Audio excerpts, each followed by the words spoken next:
La empresa no se hace responsable por las opiniones e informaciones transmitidas en este espacio. Las declaraciones y conceptos emitidos en las entrevistas y programas son de la exclusiva responsabilidad de sus productores, conductores e invitados.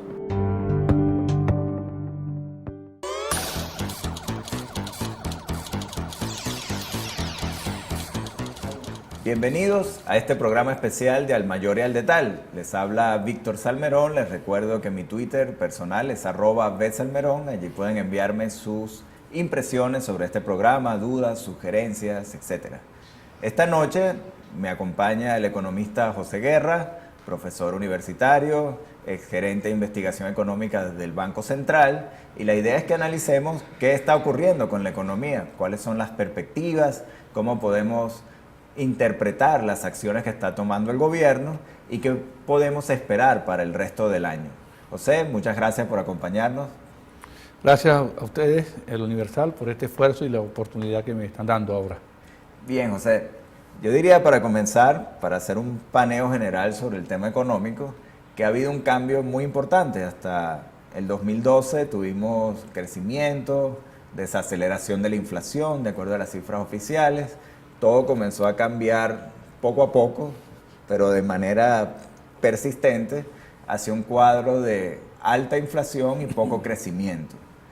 Diría, en términos generales, como para quienes nos escuchan, comiencen a comprender, en tu opinión, ¿qué pasó? ¿Por qué la economía fue dando ese giro tan drástico hacia esta situación? Bueno, yo creo que pasaron dos cosas, una más permanente y otra que tiene que ver con la coyuntura. Lo permanente, en mi opinión, es que el modelo se ha venido agotando progresivamente. ¿Cuál modelo? Aquel modelo que consistió en que el Estado inyectaba gasto público de manera masiva y ese gasto público se esperaba que se tradujera en mayor crecimiento de la economía. No todo gasto es crecimiento, depende de la calidad del gasto y a dónde se dirige el gasto y la eficiencia de ese gasto. Por tanto, lo que yo pienso que ha ocurrido es que la capacidad del Estado de mover la economía se ha venido limitando. Se ha ido limitando por una razón, entre otras, y es que tú gastas muchos bolívares, pero esos bolívares se filtran al exterior vía importaciones. Entonces no tienes el impacto interno que ese gasto traducido y volcado a la economía puede motorizar actividades económicas domésticas. Entonces el gasto entra a la economía y sale por otra tubería, entonces va a reactivar la economía de Colombia, la economía del sur de la Florida, la economía de Brasil, la economía de China y cualquier otra economía donde el gasto se realice en forma de importaciones. Entonces, por eso es que el gasto es tan poco eficiente para mover la economía, porque al fin y al cabo las importaciones no son Producto Interno Bruto, no son actividad económica. En consecuencia, ese modelo ha venido desgastándose sostenidamente y es cada vez menos eficiente para mover la actividad económica. Y lo mismo sucede con la cantidad de dinero. El Banco Central ha estado inyectando dinero de manera muy importante y la economía no crece. Por ejemplo, el año pasado el Banco Central creó casi 70% más liquidez en el 2013 que lo que creó en el 2012 y la economía apenas creció 1%. Entonces, ¿esa liquidez qué hace? Esa liquidez sale volcada a la economía a buscar productos que no consigue y dólares escasos. Entonces, lo que tiene es una depreciación del tipo de cambio y al mismo tiempo tiene una exacerbación de la inflación. Esos son los aspectos más permanentes. Y los aspectos más coyunturales tienen que ver con lo que yo llamo, que es que en Venezuela estamos en un programa de ajuste macroeconómico, pero que no ha sido anunciado. Estamos en un ajuste macroeconómico no anunciado. ¿Qué es un programa de ajuste macroeconómico? Básicamente es una contracción de la demanda y en particular de la demanda de bienes importados. Cuando tú haces un programa de ajuste convencional, ¿qué es lo que tú haces? Tú devalúas el tipo de cambio. Cuando devalúas el tipo de cambio, tú contienes las importaciones, trata de fomentar las exportaciones y logras un equilibrio externo que te da más reservas y conjura la crisis de balanza de pago. En Venezuela ese ajuste además tiene otro componente que es favorable al fisco, que es que cuando tú devalúas la tasa de cambio, tú enriqueces al fisco, porque ahora el fisco, como es el monopolista de la entrega de dólares, ve incrementado sus ingresos en bolívares y con eso cierra la brecha fiscal. Este programa que se está aplicando no es ese programa, es uno peor que ese.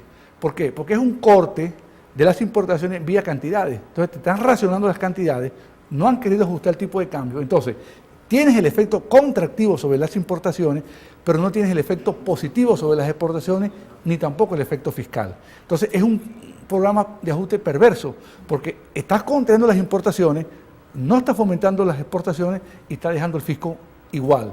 Entonces, estamos en un programa de ajuste, pero un programa de ajuste de muy baja calidad.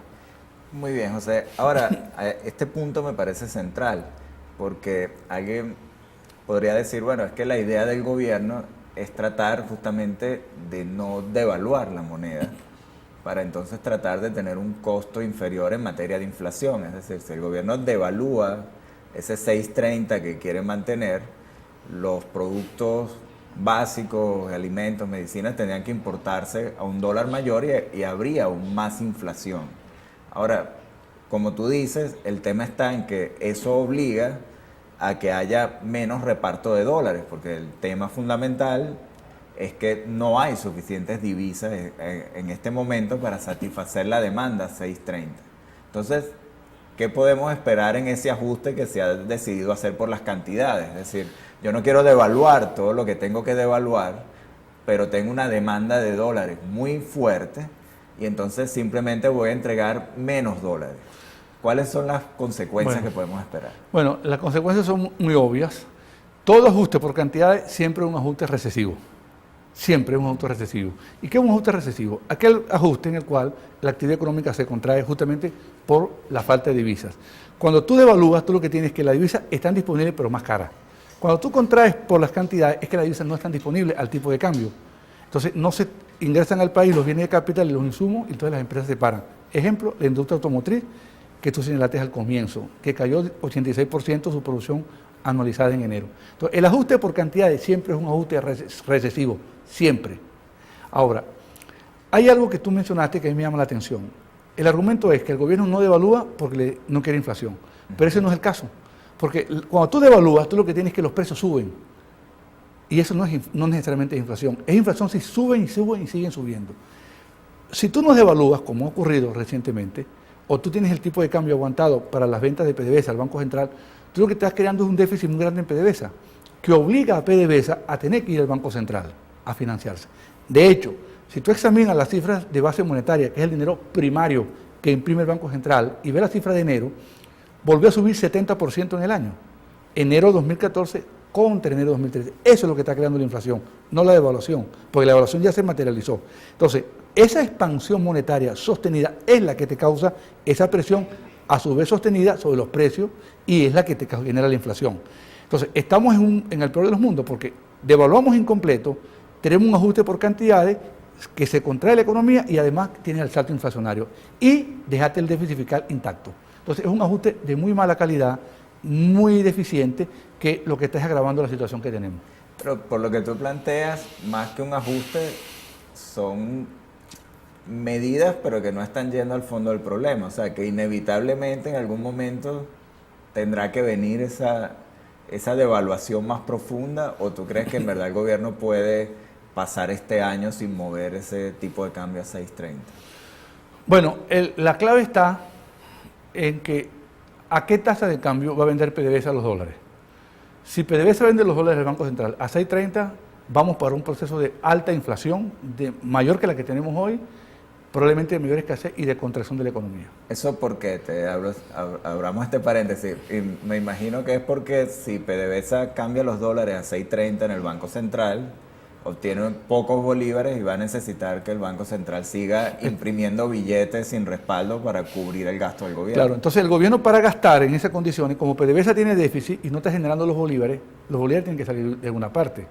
Entonces van a salir del Banco Central. Entonces van a salir bolívares del Banco Central que no tienen respaldo en la gestión fiscal de PDVSA. Por tanto, PDVSA y el Banco Central se van a poner de acuerdo para imprimir más bolívares, y ahí yo veo que está el problema fundamental. Si no paramos esa impresión de dinero por parte del Banco Central, vamos a tener los problemas que hoy confrontamos. Por tanto, el esquema de mantener la tasa de 6.30 para las ventas de PDVSA al Banco Central, yo lo veo totalmente inviable, y lo van a tener que modificar ahora o mañana, pero lo van a tener que modificar. Yo no veo que sea sostenible dos cosas. Uno, ni dejar ese grosso de importaciones a 6.30, ni dejar las ventas de PDVSA a 6.30. A 6.30, un producto que entre a 6.30 no puede ser producido en Venezuela, ni leche, ni queso, ni carne, porque no hay las capacidades productivas en Venezuela para competir con un producto que venga con ese subsidio tan grande. Entonces eso es condenar a eliminar la producción nacional y seguir dependiendo de las importaciones. Por tanto, la tasa de 6.30 yo la veo totalmente inviable. Ok, ahora en el tema de crecimiento, que sería la otra pata importante para quienes nos están escuchando. Desde tu punto de vista, si se mantiene el 6.30, podemos esperar más inflación. Ya tuvimos una inflación del 56% el año pasado. Desde tu punto de vista, bueno, entonces vemos una inflación mayor. Ahora, si se mantiene el 6.30, que pareciera no, es lo que quiere hacer el gobierno, el ministro Ramírez dijo 82% de las importaciones van a ser a 6.30. Nosotros queremos garantizar ese dólar a 6.30. El punto está cuánto van a ser esas importaciones y quiénes van a poder recibir ese dólar a 6.30. Pero si eso se mantiene, ¿qué podemos esperar en materia de crecimiento? Porque también vemos, como tú decías, que mientras se intenta mantener ese 6.30, tampoco, como hay un racionamiento en los dólares, vemos que la industria automotriz, por ejemplo, como tú bien decías, bueno, ensambló 84% menos carros que en enero del 2013. El menor crecimiento económico significa menos empleo, menos capacidad para emplear a las personas que se gradúan en las universidades, menos oportunidad para que haya prosperidad en el país. ¿Cómo ves tú el tema del crecimiento, entonces? Bueno, como yo creo que este es un ajuste por cantidades, yo veo una recesión en el 2014. Y yo creo que estamos, una recesión que está gestando ya en el 2014. Cuando el Banco Central dé las cifras de crecimiento, que debe ser en unos días, unas 2 semanas, yo creo que vamos a ver una contención en la tasa de crecimiento del Producto Interno Bruto, justamente porque esa restricción en el acceso a las materias primas y esa restricción que viene de los dólares que no entrega el Banco Central se está reflejando en la contracción de la actividad económica, porque no es que cayó la industria automotriz, es que cuando cae la industria automotriz cae la del aluminio, la del acero, la de los cauchos, la de los vidrios y las de autopartes, y la de pinturas y los talleres, que están, porque son procesos encadenados con la industria automotriz. No es que cae la industria automotriz y no pasa nada, cae y se encadena hacia la caída otras actividades. Y yo esperaría para este año una contracción que al principio el consenso de los economistas era que la economía iba a estar semiestancada, alrededor de 1%, 1,5%, pero yo creo que ya todo el mundo está corrigiendo con estos datos que tenemos hacia la baja, en el sentido que están pronosticando tasa de crecimiento de -2 hasta -3%. Cuidado que más. Si esta entrega de divisas se raciona, como dice Ramírez, vamos a ver más contracción. Él dijo que hay 42.000 millones de dólares para importaciones. Si esos 42.000 millones efectivamente se entregan a las importaciones, lo que vamos a ver es que esas importaciones que se van a hacer a la tasa de 6.30 van a ser principalmente para las empresas públicas. Yo no veo al sector privado con asignaciones significativas a esa tasa de cambio. De manera que vamos a ir moviéndonos de unas asignaciones al sector privado que van a ir pasando de 6.30 a la tasa del SICAD, que es una tasa que puede estar 11, 12 o 14 o más bolívares por dólar. Bien, José, vamos a una pausa y ya regresamos para continuar analizando en perspectiva qué podemos esperar en materia económica en este programa especial de Al Mayor y al Detal. Ya regresamos.